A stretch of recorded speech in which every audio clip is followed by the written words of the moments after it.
झारखंड हो या महाराष्ट्र हो, और एनडीए के कार्यकर्ताओं से कहूंगा जो पोलिंग एजेंट होते हैं, धर्म के नाम पर वोट जिहाद ना करें। बुर्का पहन करके, बुर्का खुलवा करके देखें। अगर बुर्का खोलने का कोई विरोध करे तो उसका डट के विरोध करे, क्योंकि कानूनन ये सही है कि बुर्का उठा करके उनका चेहरा देखें। ये दरअसल दस्तूरी और आईनी एतबार से गलत बात बोल रहे हैं जी। मिस्टर गिरिराज इलेक्शन कमिश्नर नहीं है जी। जब इलेक्शन कराती है तो इलेक्शन कमिश्नर कराती है। इलेक्शन कमीशन के जो नॉर्म्स हैं वो फॉलो किए जाएंगे जी। किसी मंत्री के बयान और किसी संतरी के बयान से आपको फर्क नहीं पड़ता है जी। ये बावला है, ये इस तरह की बयानबाजी करते हैं, ये इस तरह की बयानबाजी करते हैं जिससे हिंदू और मुसलमानों के दरमियान में नफरत पैदा हो और नफरत की बुनियाद पर अपनी सियासी रोटी सेक सके। अभी बीजेपी के लोगों को पैसे तकसीम करते हुए पकड़ा गया है। इन लोगों को जरा सा भी सियासी कोई लोकलाज है नहीं।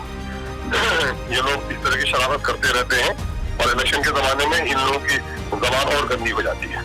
महाराष्ट्र के चुनाव में भी आपने प्रचार प्रसार किया था, कैसा माहौल दिखता है महाराष्ट्र में? नहीं, पार्टी का बीजेपी की 12 बजी हुई है जी। यकीन है कि बीजेपी की हुकूमत नहीं बन पाएगी। महाराष्ट्र राज्य और झारखंड राज्य दोनों राज्यों में कल चुनाव है।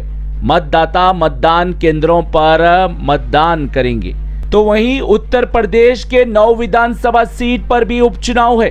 यहां पर भी कल मतदाता मतदान केंद्रों पर मतदान करेंगे। इसके लिए कुछ घंटे का समय रह गया है। इससे पहले बुरखे पर बवाल केंद्रीय मंत्री गिरिराज सिंह की आपत्तिजनक टिप्पणी। गिरिराज सिंह ने पत्रकारों को वक्तव्य देते हुए एनडीए के बूथ एजेंटों को निर्देश दिया कि मतदान केंद्र पर बुरखे में जो भी महिला आती है उसका बुर्खा खोल कर देखे। इन्होंने ये भी कहा, अगर कोई बुर्खा खोलने का विरोध करे तो इसका डट कर विरोध करे। बुरखे को लेकर शुरू हुआ विवाद और तल्खियां भी जारी है। गिरिराज सिंह के आपत्तिजनक टिप्पणी के बाद एआईएमआईएम के बिहार के अध्यक्ष अमूर विधानसभा से विधायक अख्तरुल इमान की प्रतिक्रिया सामने आई।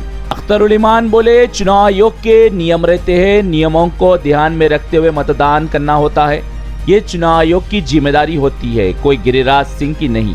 अख्तरुल इमान ये भी बोले, भाजपा की हार का गिरिराज सिंह को डर सता रहा है। अख्तरुल इमान बोले, गिरिराज सिंह डराने का प्रयास कर रहे हैं क्योंकि इससे मतदान में गिरावट आ सके, लेकिन कोई डरने वाला नहीं है।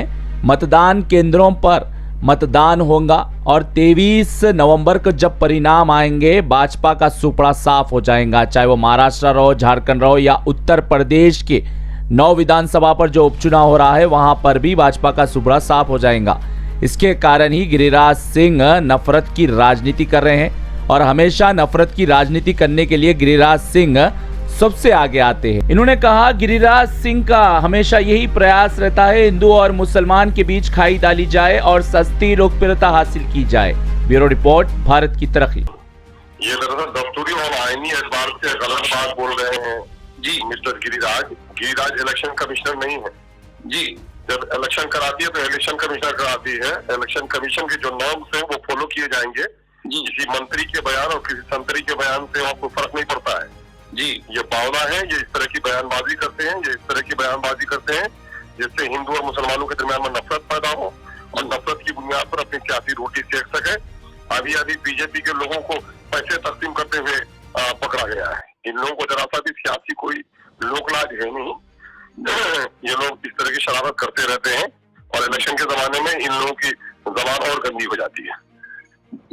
इन्होंने अपने एनडीए के पोलिंग एजेंटों को कहा, अगर कोई विरोध जताते हैं बुर्खा चेक करते वक्त तो वो खुलकर विरोध करे वो भी, और बुर्खा चेक करके उन्हें वोट डालने की इजाजत दी जाए कि बोल के कह रहे हैं। एनडीए के अधिकार अपने पोलिंग एजेंटों को भी कह रहे हैं। इस पे क्या बोल रहे हो? हेलो जी। हिंदी जो कुछ भी वहाँ करेगा इलेक्शन कमिश्नर की तरफ से जो प्रिजाइडिंग ऑफिसर है, जो नॉर्म्स है वो पूरी किए जाएंगे। इनके बयानात से इलेक्शन में होने नहीं है ना जी। महाराष्ट्र के चुनाव को लेकर ये कह रहे हैं। हाँ, यकीनन है। ये सारे लोग ये मंत्रानियां इसीलिए लोग करते हैं ताकि नफरत फैले, नफरत का माहौल पैदा हो। क्योंकि इनके 12 बज चुके हैं और शिकस्त इनको दिख रही है, इसलिए कहीं ना कहीं से इलेक्शन में इस तरह का फितना फसाद पैदा करने की नापाक साजिश कर रहे हैं।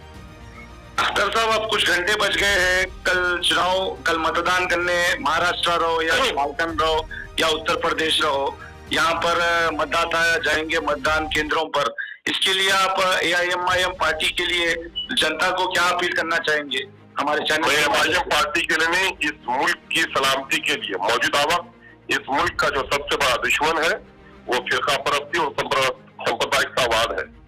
सांप्रदायिक ताकतों को शिकस्त देना चाहिए और समाजी इंसाफ की ताकतों को आगे बढ़ाना चाहिए और लोगों को अपने जमीर से खुद फैसला करना चाहिए कि इस मुल्क में मसला बेरोजगारी का है, इस मुल्क में मसला गरीबों के हुकूक का है, इंसाफ के क़याम का है, बच्चों की तालीम का है, बीमारों की दवा का है।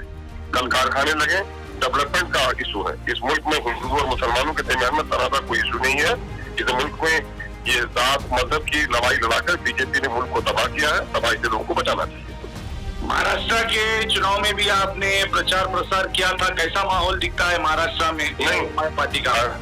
बीजेपी की 12 बजी हुई है जी, यकीन है कि बीजेपी की हुकूमत नहीं बन पाएगी। जी, बहुत बहुत शुक्रिया अख्तर साहब भारत की तरफ से बात करने के लिए। ठीक साहब।